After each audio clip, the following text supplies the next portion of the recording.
Oke, untuk tutorialnya tuh kakak buka aja, semisal udah di download, dia bakalan kesini kan kak, arahin ke download atau di mana.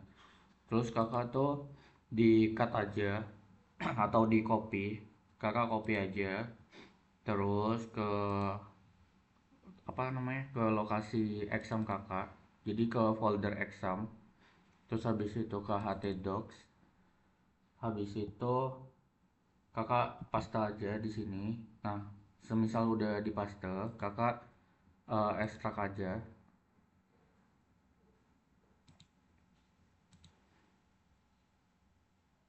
Oke. Ditunggu aja pengekstrakannya. Semisal udah, oke.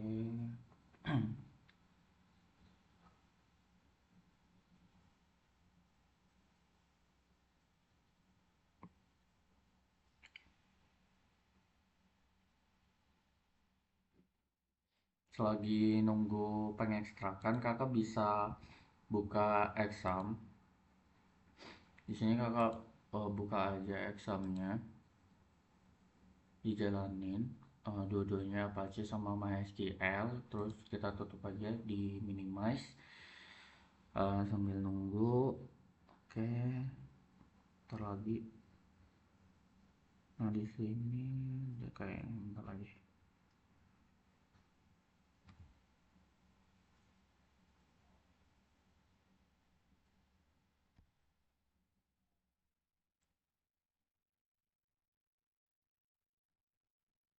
Oke.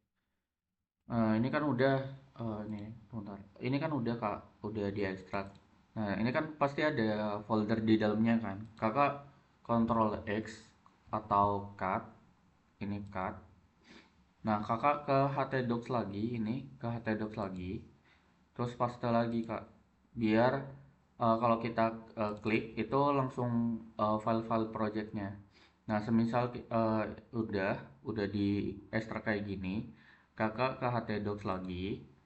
Nah kakak klik klik folder projectnya, klik kanan. Habis itu di apa namanya, dibuka di terminal. Nah ini kan udah muncul nih kak, muncul terminalnya.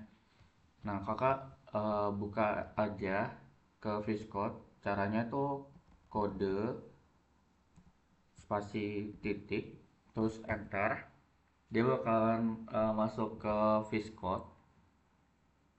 Dia bakalan masuk ke VS Code dan habis itu karena ini kita udah ngejalanin examnya. Nah terus kakak sebelumnya semisal kakak gak ada komposer, jadi kan Laravel tuh pakai komposer kan, komposer.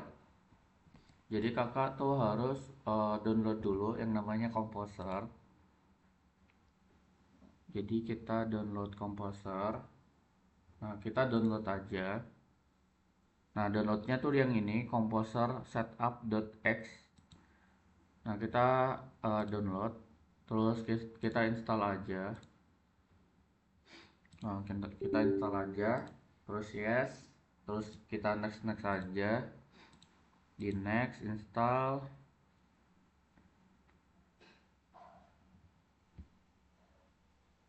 Nah kalau misalnya udah finish, kita klik finish. Nah semisal udah, kita jalanin aja, namanya kita cek dulu komposer min v untuk ngecek aja apakah udah terinstall. Semisal udah terinstall, dia bakalan ada kayak gini kak. Jadi ada tulisan komposer, terus ada komposer versionnya 2.9.2. Nah kalau misalnya udah, kita jalanin yang namanya komposer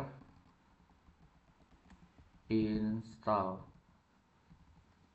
Nah kita tunggu aja itu memastikan kalau Laravelnya itu nanti berfungsi dengan baik. Takutnya apa sih namanya, takutnya projectnya gak bisa jalan kak. Nah setelah misalnya ini udah done semua, nah kan di sini aku eh, kurang lebih udah punya database-nya kan. Nah semisal kan kakak gak punya, jadi ini aku hapus dulu, hapus database. Nah, kakak kan di kakak kan nggak ada databasenya. Jadi gimana caranya buat database secara otomatis karena Laravel itu ada yang namanya migration, dia bakalan bikin tabel-tabelnya secara otomatis. Jadi caranya itu PHP artisan eh, artisan migrate itu caranya. Terus artisan migrate kita enter. Nah, kalau kita udah ngejalanin PHP Artisan Migrate ini, eh, dia bakal nanya apa namanya kayak ada peringatan untuk database purpose itu gak ada di MySQL connection. Jadi dia nanya apakah kamu ingin membuatnya. Nah, terus juga kalau kita ingin membuatnya kita ketik aja yes. Dia bakalan otomatis apa namanya dia bakalan otomatis bikin satu database yaitu purpose tadi.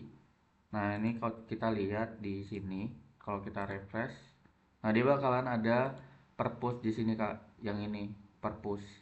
Jadi kelihatan. Jadi apa namanya? eh ada gitu. Nah, kalau kita jalanin oke. Okay. Kalau kita jalanin untuk jalanin apa namanya websitenya, kita PHP artisan serve serve. Jadi PHP artisan serve serve ya server ya pokoknya gitu. Nah terus kita enter. Nah dia bakalan ngejalanin ini kak localhost. Jadi kita klik aja. Nah dia bakalan udah terhubung. Nah ini kan nggak ada datanya masih kan kak. Jadi kayak untuk adminnya aja nggak ada datanya kan. Nah caranya gimana kita buat eh, apa namanya untuk dapat datanya itu kakak pergi ke ini, bentar. Kakak eh, ini aja ke di sini kan ada terminal nih. Kita manfaatin terminal di VS Code. Nah, ini terminal di VS Code, kakak manfaatin aja. Kita ketik yang namanya PHP artisan db db titik dua sip. Nah, kakak kakak enter aja. Dia bakalan nge-running admin seeder. Jadi Laravel itu ada yang namanya seeder kak. Jadi kakak gak perlu mengisi databasenya satu-satu. Jadi kalau kita refresh di sini, nah di sini sudah terisi database kak. Jadi kakak gak perlu ngisi database satu-satu. Di sini aku jelasin juga. Di sini juga aku udah sediain uh, database apa namanya di Seeder. Jadi Seeder itu kayak ngisi database secara langsung dengan isian seperti ini kak. Jadi dia bakalan ada isinya kak. Kalau kita refresh di sini, dan dia bakalan muncul semua apa yang kita isi di sini kak. Jadi itu untuk data buku juga ada seedernya kak. Jadi semua buku itu ada datanya kak. Data bukunya itu ada 100 lebih. Terus untuk pengunjung, di sini ada pengunjung, itu juga ada datanya juga kak. Jadi kakak gak perlu ngisi satu-satu. Jadi tinggal tadi apa namanya? Tinggal ngisi apa? Ini kak, tinggal perintah PHP artisan dbSheet. Nah itu dia bakalan uh, bakalan menjalankan ini DB sheet-nya agar apa namanya agar terisi database-nya. Jadi itu kak, jadi gak perlu satu-satu. Nah untuk kakak ketahui kan kakak udah dapat uh, apa namanya email sama passwordnya kan. Jadi ada adminpurpose.com, terus passwordnya eh password. Nah kita masuk aja. Jadi kakak udah apa namanya udah tersimpan nih, jadi ada total bukunya berapa, total adminnya berapa, terus total pengunjungnya berapa. Jadi udah terintegrasi lewat dari yang namanya PHP admin, udah ada databasenya juga. Nah aku juga mau kasih keterangan kenapa ini kak, ada INV namanya. Dia tuh kayak jembatan untuk menghubungkan uh, project dengan MySQL. Jadi ini ada yang namanya DB connectionnya MySQL, terus DB hostnya dengan localhost, terus DB portnya 336 3306 yang ini.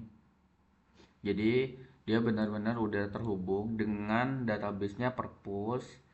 Nah yang ini kak, yang Perpus ini. Jadi ini yang Perpus. Bentar. Oke, yang ini yang Perpus. DB namanya Perpus yang ini.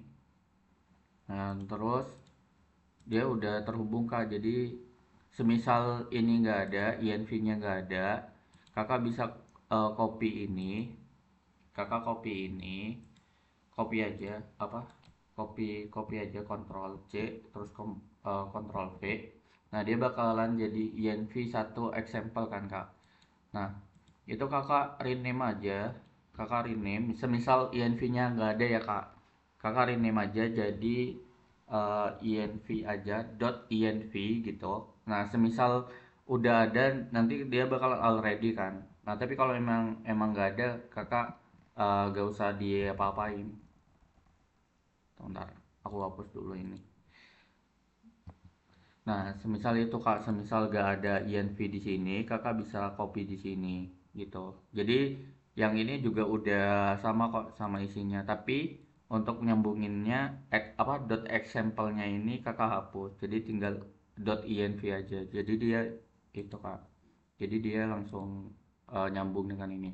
Dan kakak udah tahu kan untuk isi-isinya sama kak, dari manajemen buku, terus kita bisa nambahin buku di sini, terus kita bisa edit juga ya kan.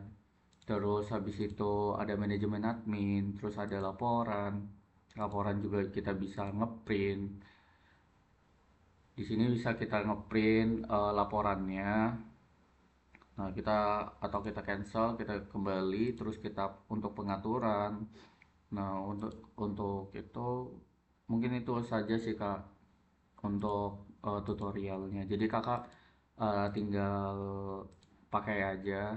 Untuk databasenya juga langsung otomatis terisi.